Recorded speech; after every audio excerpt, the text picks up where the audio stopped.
దేశవ్యాప్తంగా వినియోగదారులకు భారీ ఊరట కలిగిస్తూ జీఎస్టీ 2.0 అమలులోకి వచ్చింది. నూతన స్లాబ్ రేట్ల విధానం ద్వారా పన్ను స్లాబులు సరళతరం కావడంతో ఇవాల్టి నుంచి 375 రకాల వస్తువులపై ధరలు తగ్గనున్నాయి. ఇందులో మెడిసిన్స్, ఎలక్ట్రానిక్ వస్తువులు, వాహనాలు, సిమెంట్ ప్రధానంగా ఉన్నాయి. వంటగది సరుకులు, ఎలక్ట్రానిక్స్, మందులు, వైద్య పరికరాలు, వాహనాలు, వ్యక్తిగత జీవిత ఆరోగ్య బీమా పాలసీ ప్రీమియం ధరలు తగ్గనున్నాయి.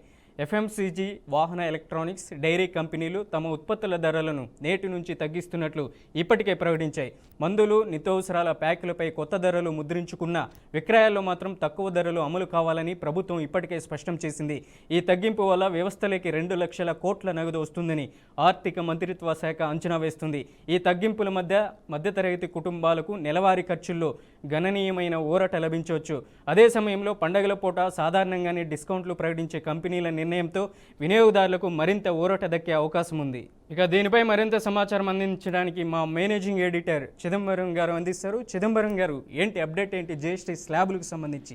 ఏదైతే మనం చూస్తాం దాన్ని జీఎస్టీ 2.0గా ఇప్పటికే కేంద్ర ప్రభుత్వం వివరిస్తుంది. అందులో భాగంగానే సామాన్య ప్రజలకు ఊరట లభించాలి అంటే ఎలాంటి వస్తువులపైన జీఎస్టీ తగ్గించాలన్న ఒక పెద్ద కసరత్తే జరిగింది. దానికోసం దేశంలోని వివిధ రాష్ట్రాలతో డిస్కస్ చేయడం కానివ్వండి, ఎలాంటి వాటిని తగ్గించడం వల్ల లాభం జరుగుతున్న విషయాన్ని ఒక పైన నిర్ణయానికి వచ్చి ఇవాళ అంటే సెప్టెంబర్ 22వ తారీఖు నుంచి ఇది అమల్లోకి రావాలని నిర్ణయం తీసుకున్నారు. ఓవరాల్ గా చూడాలంటే వెరీ సింపుల్ గా జనాలకు ఎక్స్ప్లెయిన్ అవ్వాలంటే సామాన్య ప్రజలకి అవసరమైన వస్తువులన్నీ కూడా జీఎస్టీ స్లాబ్లు అన్నవి తగ్గుతాయి. అంతకుముందు జీఎస్టీ స్లాబ్లు మొత్తం 4 స్లాబ్లు ఉండేవి. ఆ స్లాబ్లు కాస్త ఇప్పుడు 3 స్లాబ్ల కింద కుదించడంతో పాటు గతంలో ఉన్న స్లాబ్లకు సంబంధించిన చేంజెస్ కూడా సామాన్య ప్రజలకు అర్థమయ్యేలాగా. అంటే ఇప్పుడు మొదటి పాయింట్, సామాన్యులకి చాలా కీలకమైనది మెడికల్ వ్యవస్థ, అక్కడ ఇన్సూరెన్స్ వ్యవస్థ, అందులో జీఎస్టీ అనేది తగ్గించడం అనేది మనం చూస్తున్నాం. అంతేకాకుండా రెండోది ఏదైతే వాళ్ళకి సంబంధించిన గృహోపకరణాలు కానివ్వండి, కార్లు కానివ్వండి, మిగిలిన రెగ్యులర్ యాక్టివిటీస్ కి ఉపయోగపడే అన్ని వస్తువుల మీద కూడా జీఎస్టీని 18 నుంచి 5%, 28% నుంచి 18%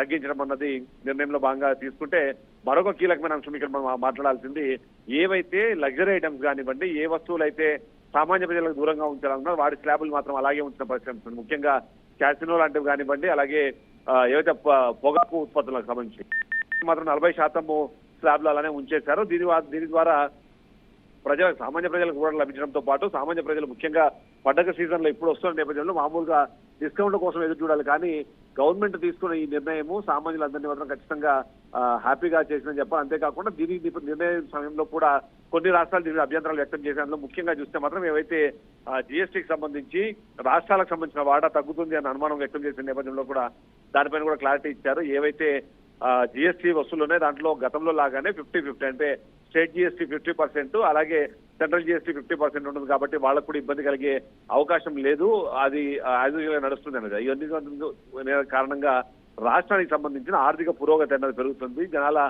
స్పెండింగ్ కెపాసిటీ పెరుగుతుంది, మార్కెట్లోకి దాదాపుగా 2 లక్షల కోట్లకు పైగా కొత్తగా డబ్బులు కూడా దీంట్లోకి వచ్చే అవకాశం ఉంది అన్న ఒక అంచనాతో జీఎస్టీ 2.0 నిర్ణయం అయితే తీసుకున్నారు. దానికి అనుగుణంగానే ఇవాళ నుంచి అన్ని రేట్లు కూడా అందుబాటులోకి వచ్చే అవకాశం మనకు కనిపిస్తుంది. మనకు చిదంబరం గారు, లగ్జరీ పీపుల్స్కి ఈ భారీ ఎఫెక్ట్ పడే అవకాశం ఉందా? సామాన్య ప్రజలకు కొంచెం ఉపశమనం లభించిన ఈ లగ్జరీ పీపుల్స్ మీద ఎటువంటి ప్రభావం పడే అవకాశం ఉందంటారు జీఎస్టీ స్లాబుల్లో?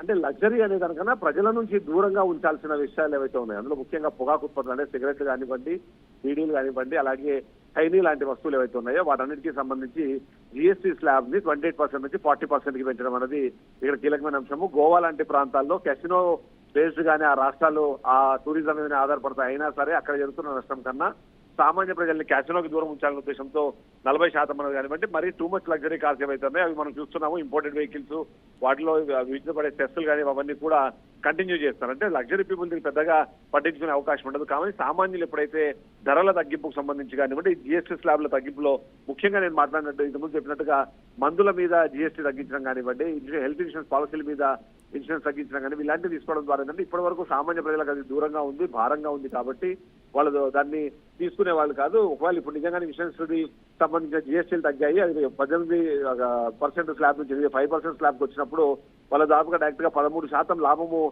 కనిపిస్తోంది. అంతేకాకుండా ఇలాంటి నిర్ణయం తీసుకోవడం ద్వారా ఆ కొత్తగా వచ్చే ఏవైతే ఇన్సూరెన్స్ కి సంబంధించిన అవన్నీ కూడా ప్రజలకి అడ్వాంటేజ్ గా మారుతాయి. అంతేకాకుండా సామాన్యులందరూ కూడా ఇందులో ఓట్లు లభిస్తుంది. ఇక లగ్జరీ ఐటమ్ సంబంధించి మనం చూసినప్పుడు వాటిని ప్రజలకు దూరంగా ఉంచాలి, వాటిని ఖచ్చితంగా డిస్కరేజ్ చేయాలి అంటే ఉన్న ఆప్షన్ వాటి మీద విపరీతంగా పన్నులు పెంచడము, సెస్సులు వేయడం అన్నదే ఒక ఆప్షన్ గా తీసుకున్నారంటే గతంలో కూడా ఇలానే జరుగుతూ వచ్చింది. ఇప్పుడు దాన్ని కంటిన్యూ చేసే పరిస్థితి మనకు కనిపిస్తుంది. Right, thanks for the update Chidambar గారు.